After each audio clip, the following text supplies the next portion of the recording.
All right, welcome to the video. This video will be discussing carbon dioxide and determining its polarity. So either it's polar or nonpolar. In the last video, we discussed water and what makes it polar. Water's polar because it has an asymmetrical distribution of charge. So let's see if carbon dioxide is asymmetrical or if it's symmetrical.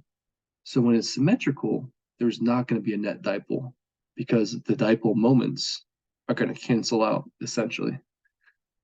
So let's look at our carbon dioxide structure. So we have a central carbon, then we have oxygens flanking it on both sides, and there's no lone pairs over the carbon.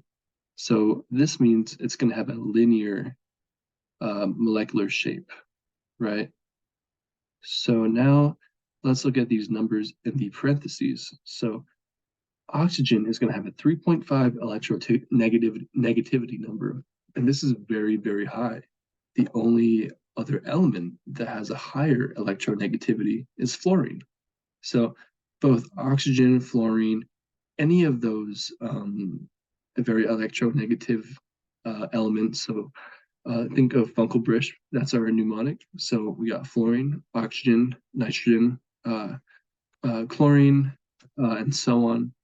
These are all very electronegative, meaning they're going to want to strongly attract electrons. They're going to want to pull them in, the strong attraction force.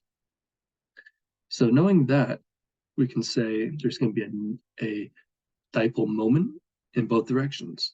So from 2.5 to 3.5, then 2.5 to 3.5 towards the right.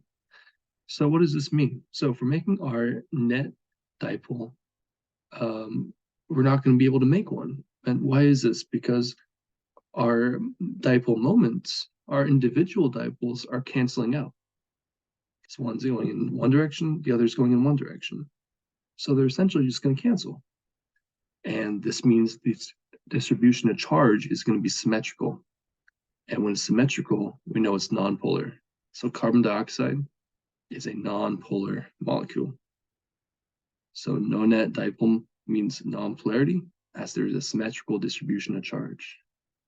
All right, hope that helped. Thank you.